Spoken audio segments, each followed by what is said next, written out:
కార్యక్రమాన్ని ఏర్పాటు చేసినటువంటి తెలంగాణ ప్రజా సాంస్కృతిక కేంద్రం వారిని అభినందిస్తున్నాను. మన భూపతి వెంకటేశ్వర్లు గారు ప్రిపేర్ చేసినటువంటి నోట్లో ముఖ్యమంత్రి గారికి ఒక లెటర్ రాయడం అనేది జరిగింది. అంటే ఇక్కడ రెండు ఉన్నాయి, సంస్కృతి, దాని తర్వాత కళలు, నాగరికత, ఇవన్నీ కూడా మన డిస్కషన్లోకి చర్చల్లోకి వస్తాయన్నట్టు.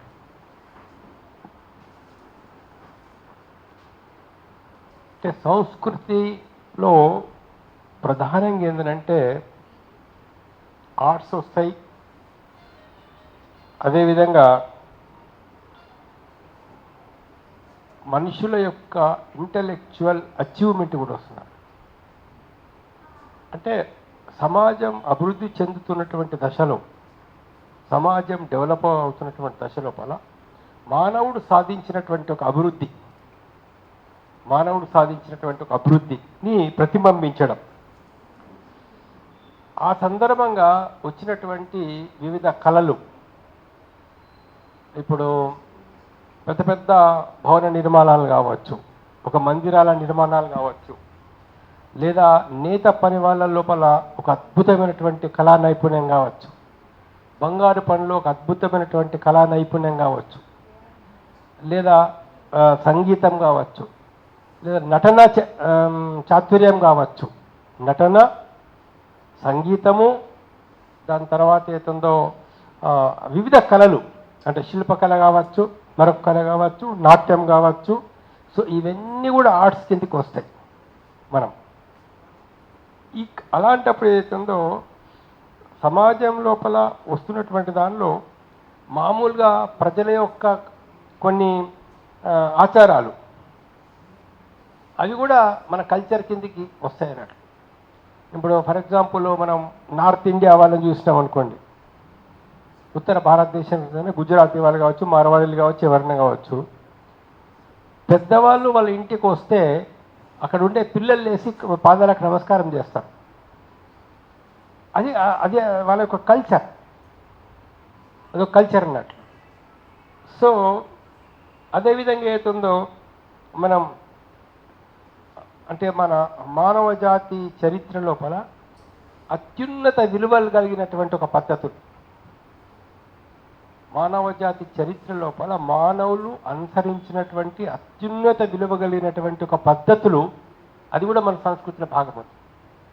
అంటే ఇప్పుడు యుద్ధాలు జరిగినప్పుడు యుద్ధాలలో శత్రుదేశం యొక్క స్త్రీలుని వీళ్ళు గెలుచుకున్నప్పుడు, లేదా వీళ్ళ స్వాధీనంలోకి వచ్చినప్పుడు, ఇప్పుడు శివాజీ లాంటి వాళ్ళు ఏదైతుందో ఆమెను సగౌరవంగా మళ్ళీ వాళ్ళ ఇంటికి పంపించడం, అంటే ఒక స్త్రీలను గౌరవించడం, సమాజంలో గురువుల్ని గౌరవించడం, పెద్దల్ని గౌరవించడం. సో ఇవన్నీ సంస్కృతి లోపల ఒక భాగం అవుతాయి అన్నట్టు. ఇప్పుడు మన యుద్ధ నీతి, సమాజంలో నీతి, ఫర్ ఎగ్జాంపుల్ ఇప్పుడు యుద్ధ నీతి లోపల పిల్లల్ని చంపకూడదు, పసి పిల్లల్ని, లేదా మహిళల్ని చంపకూడదు. తర్వాత ఏతుందో యుద్ధ భూమిలో నుంచి పారిపోతున్నటువంటి వాళ్ళని వెంటాడి చంపకూడదు, ఆయుధాలు కింద పెట్టేసినటువంటి వాళ్ళని చంపకూడదు. ఇలా ఏవైతే అత్యున్నతమైనటువంటి విలువలు ఉంటాయో అవి కూడా సంస్కృతిలో ఒక భాగంగా తయారవుతాయి. సో వీటన్నిటి యొక్క మనకు ఈ సోషల్ అండ్ కల్చరల్ డెవలప్మెంట్ అంతా కూడా ఒక నాగరికత అనేది మనకు కనబడుతుంది. అయితే ఇక్కడ మరి ఆచారాలు వీటి లోపల ఒక స్త్రీ భర్త చనిపోతే ఆమెకు తల గుండు గుయించి తెల్ల బట్టలు కట్టి పక్కన కూర్చోబెట్టడం, ఇది ఒక ఆచారం. అదేవిధంగా కొన్ని దేశాల్లో అంటే భర్త చనిపోయిన తర్వాత కూడా ఆ మహిళను అన్ని రకాల గౌరవంగా చూస్తూ మళ్ళీ విధవ వివాహాలు అంటే మళ్ళీ వివాహాలు చేసేటువంటి ఒక పద్ధతి సో ఆచారాలలో డిఫరెంట్ ఉన్నప్పటికీ, కల్చర్లో డిఫరెంట్ ఉన్నప్పటికీ కూడా అత్యున్నత విలువలు కలిగినటువంటి దాన్ని సమాజం స్వీకరించాలి లేదా ప్రభుత్వం ప్రోత్సహించాలి. అందులో విలువలు కలిగినటువంటిది ఏంటిది అనేటటువంటిది ఇవి చాలా ముఖ్యమైనటువంటి ఇష్యూస్ అన్నట్టు. తర్వాత ఏతుందో కల్చర్ కానీ ఒక కళల యొక్క అభివృద్ధికి, ప్రజా పోరాటాలకు, ప్రజా ఉద్యమాలకు కూడా చాలా దగ్గర సంబంధం ఉన్నటువంటి ఒక విషయం. ఇక్కడ ఆ దేశంలో ఉండేటువంటి ఒక ప్రజల జీవన పరిస్థితులను తెలిపేటటువంటి ఒక నవలలు, తెలిపేటటువంటి ఒక నాటకాలు, తెలిపేటటువంటి ఒక పాటలు, ఒక్కొక్క ఇప్పుడు ఫర్ ఎగ్జాంపుల్ స్వతంత్ర ఉద్యమ కాలంలో వచ్చినటువంటి ఒక సాహిత్యం ఫ్రీడమ్ స్ట్రగల్లో, తర్వాత ఇక్కడ తెలంగాణ సాయుధ పోరాటం జరిగినప్పుడు తెలంగాణ సాయుధ పోరాటం సమయం లోపల ఈ యొక్క దొరలను, భూస్వాముల దౌర్జన్యాలను తెలిపేటటువంటి ఒక పాటలు, లేదా ప్రజల యొక్క ఐక్య పోరాటాలను తెలిపే పాటలు, లేదా వాళ్ళ త్యాగాలను తెలిపేటటువంటి ఒక పాటలు, రకరకాలైనటువంటి ఒక అద్భుతమైనటువంటి ఒక సాహిత్యం వచ్చింది ఆ టైం. అద్భుతమైనటువంటి ఒక పాటలు, ఉర్రూతలూగించేటటువంటి ఒక పాటలు, ఒక రకంగా చెప్పాలంటే ప్రజల్ని చైతన్యపరిచేటటువంటి ఒక పాటల్ని మనం అనేక సందర్భాలుగా తెలంగాణ సాయుధ పోరాటం టైం లోపల మనం చూడడం అనేది జరిగిందన్నట్టు. అట్లనే మనకు వాటిలో సమాజానికి మరింత ఉపయోగపడేటటువంటిది ఏంటి, సమాజాన్ని మరింత ముందుకు తీసుకుపోయేటటువంటిది. ఉదాహరణకు నేను ఆదిలాబాద్లో ఉన్నప్పుడు చాలా రోజుల క్రితం మా దగ్గరికి ఒక డ్రామా ప్రదర్శన మహారాష్ట్ర వాళ్ళు వచ్చేసి చిన్న నాటక బుర్రకథ మాదిరిగా, నాజర్ బుర్రకథ మాదిరిగానే, బుర్రకథ కాదు కానీ బుర్రకథ అదే స్టైల్లో కానీ వాళ్ళు ప్రదర్శన చేస్తున్నారు. ఆ ప్రదర్శనలో ఒకడు బాగా లావుగా ఉంటాడు, కొంచెం ఒక షౌకారి మాదిరిగా ఉంటాడు. వాడు అంతవరకు బాగా వైట్ కలర్లో మంచిగా ముఖమంతా బాగుంటుంది అన్నాడు. కాసేపు అయిన తర్వాత వాళ్ళ లోపలికి పోయి ముఖమంతా నల్లటి కలర్ పూసుకొని వస్తాడు. నల్లటి పూసుకుంటే డిస్కషన్ అడుగుతాడు వేరేవాడు, అది ఏంద్రా వీడి ముఖమంతా నల్లగా అయిపోయింది, ఇంత నల్లటి కలర్ వచ్చిందంటే, నీకు తెలియదురా ఈ మధ్య వాడు కాంట్రాక్ట్ పనులు చేపట్టాడు, రోడ్డు కాంట్రాక్ట్లు చేపట్టాడు, మొత్తం డాంబర్ తిన్నాడు కాబట్టి వాడు ముఖమంతా నల్లగా అయిపోయింది.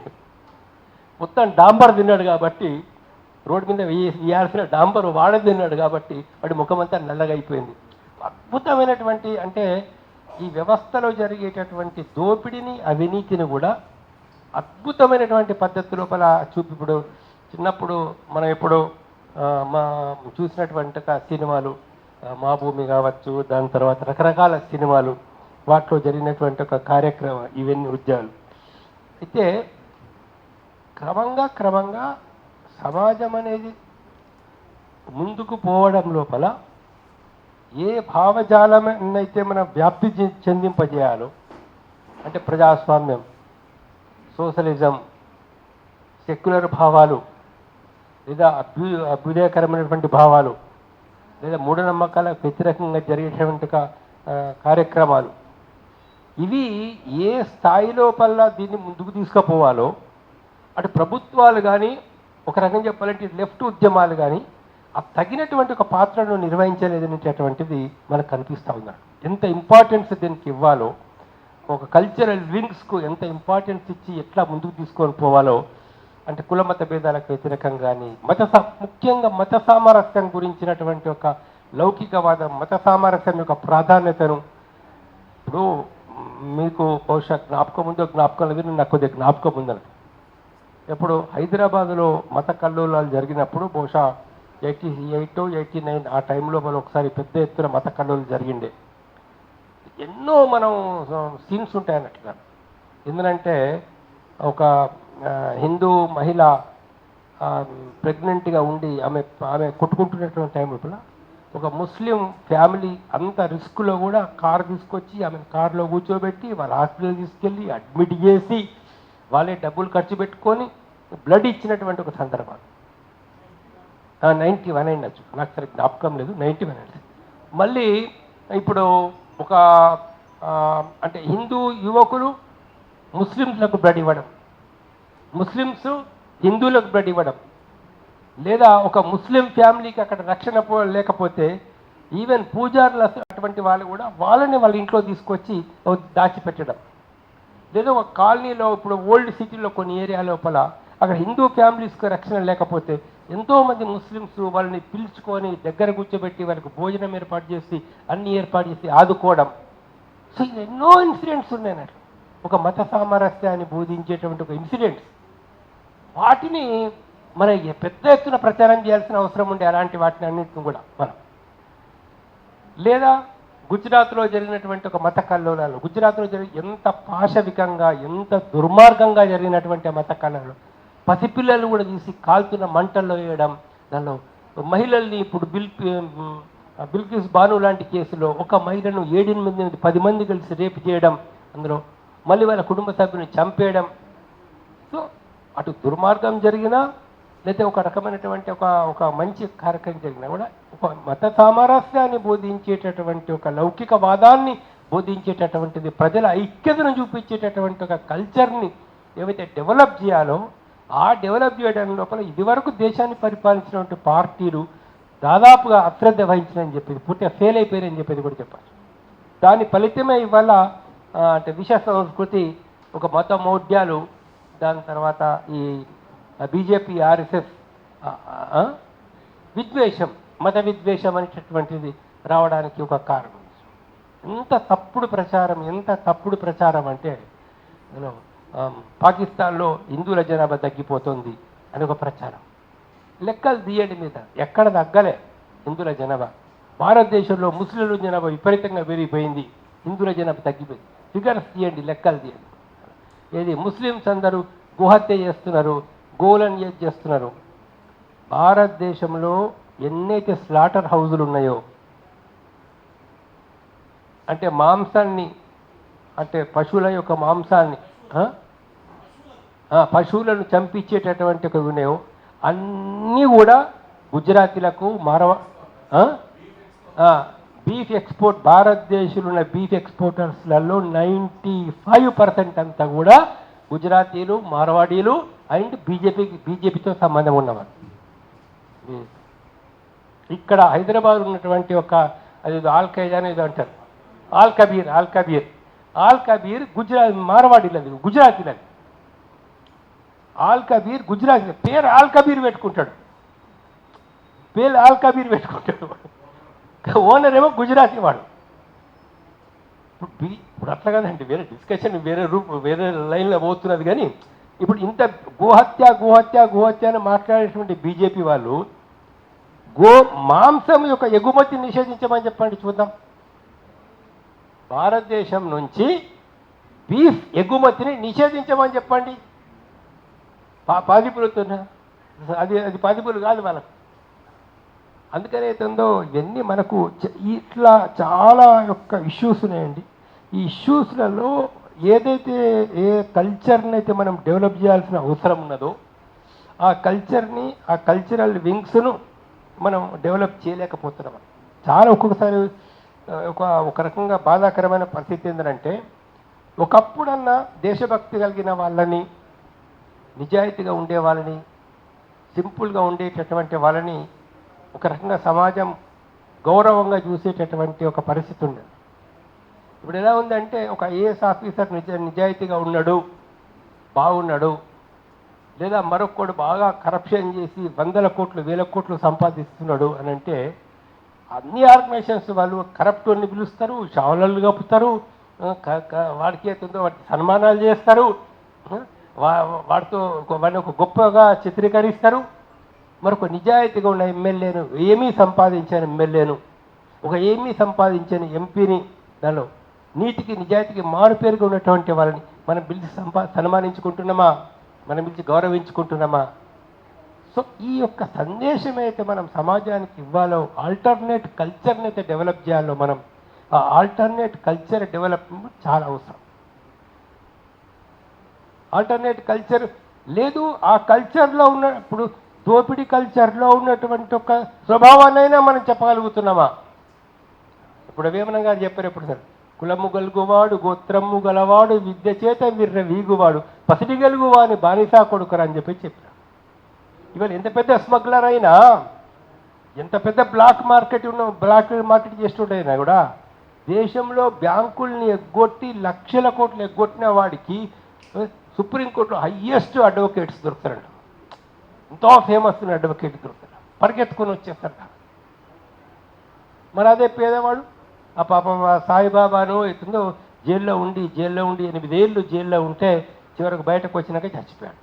ఆయన ఏదో ఇంకొక స్టోన్ స్వామి ఎవరో ఉన్నాడు, ఆయన స్టాన్ స్వామి, ఆయనకి 80 ఏళ్ళ పైన ఆయన జైల్లోనే చచ్చిపోయాడు.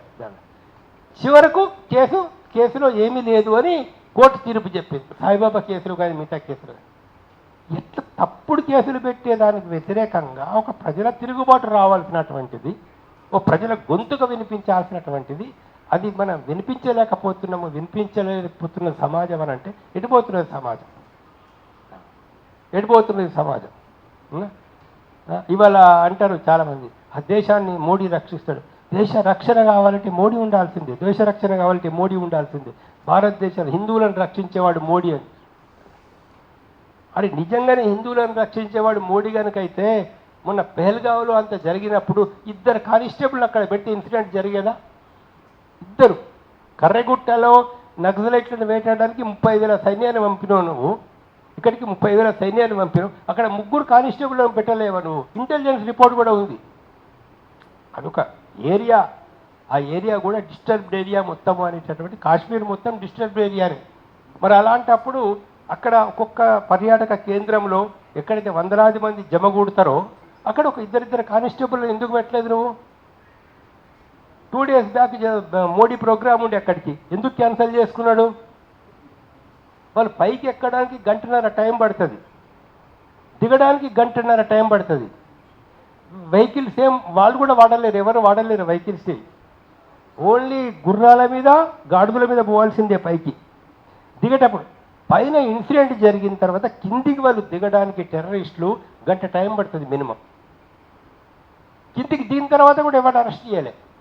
మరి నాకైతే తెలియదు ఇంతవరకు అయితే ఎవరైనా అరెస్ట్ చేసినారో వచ్చారో మనకు తెలియదు పరిస్థితి. సో ఏది కొన్ని వాస్తవమైన పరిస్థితుల్ని ఒక కొత్త పద్ధతి లోపల మనం ప్రజల దగ్గరికి తీసుకొని పోవాల్సిన అవసరం ఉంది.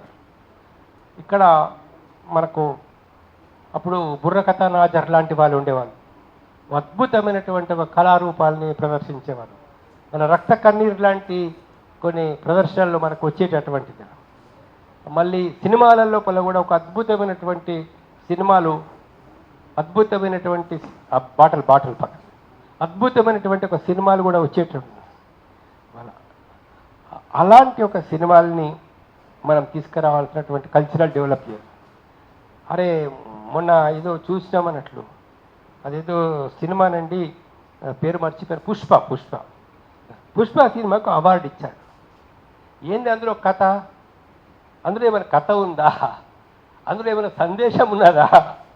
ఏమైనా మంచి ఉందా అందులో ఏమైనా? వాడు పెద్ద స్మగ్లర్, వాడు స్మగ్లర్ ఏది రెడ్ శాండిల్ స్మగ్లింగ్ చేస్తాడు. దానిలో ఆ రెడ్ శాండిల్ స్మగ్లింగ్ చేసేటటువంటి కథకు వాడు పోలీస్ ఆఫీసర్ని సరే ఇన్సల్ట్ చేస్తాడు అక్కడ. అందులో వాడు మూత్రం పోసిన నీళ్లు తాగిచ్చే విధంగా చేస్తాడు, అది వేరే విషయం. అలాంటి సినిమాకి నువ్వు అవార్డు ఇస్తున్నావనంటే ఏ సందేశం ఇస్తున్నావు సమాజానికి? ఏం సందేశం ఇస్తున్నారు మీరు సమాజానికి? మళ్ళీ అదేదో రజాకారుల సినిమా అది పూర్తిగా అబద్ధాలతో కూడుకున్నటువంటి ఒక సినిమా. తెలంగాణ సాయుధ పోరాటం మీ అందరికీ తెలిసిన తెలంగాణ సాయుధ పోరాటం దౌర్జన్యాలకు వ్యతిరేకంగా, జమీందారుల దౌర్జన్యాలకు వ్యతిరేకంగా, భూస్వాముల దౌర్జన్యాలకు వ్యతిరేకంగా, నైజాం యొక్క ఏజెంట్ల యొక్క దౌర్జన్యాలకు వ్యతిరేకంగా జరిగిన పోరాటం.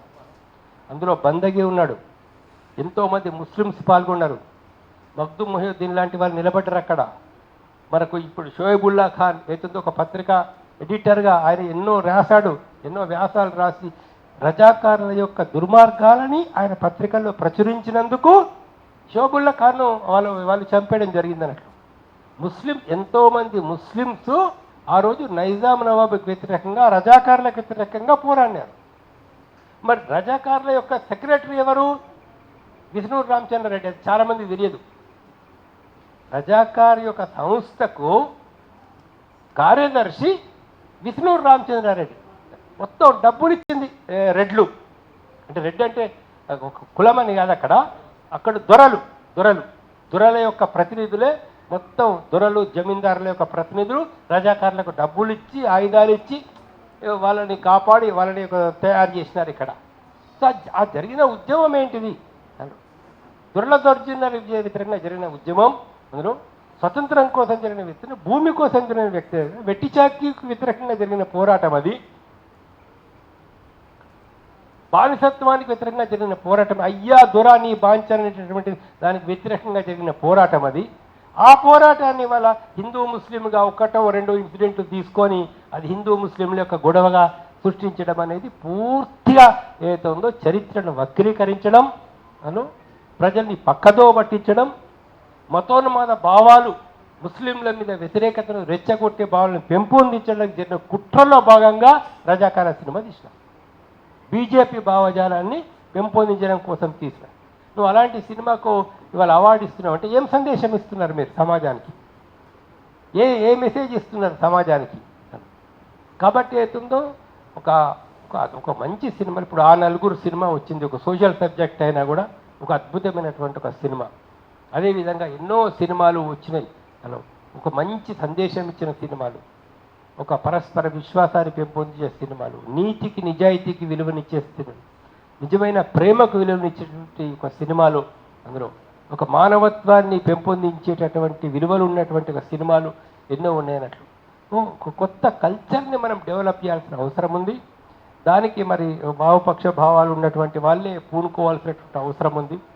అప్పుడు వామపక్ష భావాలు ఉన్న వాళ్ళు రాసిన పాటలు కావచ్చు, వాళ్ళు రాసిన నవలలు కావచ్చు, వాళ్ళు రాసినటువంటి సినిమా డైలాగులు కావచ్చు, పెద్ద ఎత్తున ప్రభావం చూపించినాయి. వాటి స్థానంలో ఇప్పుడైతే ఉందో డబ్బును ఎలా సంపాదించుకోవాలని డబ్బు కోసం రాసేటటువంటి ఒక కల్చర్ ఇప్పుడు డెవలప్ అయిందన్నట్టు పరిస్థితి. కాబట్టి దీన్ని ఒకటి బాగుంది మీరు చేసినటువంటిది. ఇందులో ఏదైనా కొన్ని సూచనలు చేసుకొని అలాంటి కళారూపాలకు, అభ్యుదయ భావాలని మేము పెంపొందించే కళారూపాలకు, మానవత్వాన్ని, మానవ విలువల్ని పెంపొందించేటటువంటి ఒక కళా చిత్రాలకు, కళారూపాలకు, సినిమాలకు ప్రభుత్వాలు ప్రాధాన్యత ఇవ్వాలనేటటువంటిది మనకు ఒక ప్రధాన డిమాండ్గా ఉండాలి. ఆ కల్చర్ని అవుతుందో డెవలప్ చేయడానికి ప్రభుత్వాలు తగిన కృషి చేయాలనేది మరొక డిమాండ్గా ఉండాలని చెప్పేసి కోరుతూ మరి నాకు ఈ అవకాశం ఇచ్చినందుకు మీకు ధన్యవాదాలు చెప్తూ సెలవు తీసుకుంటాను.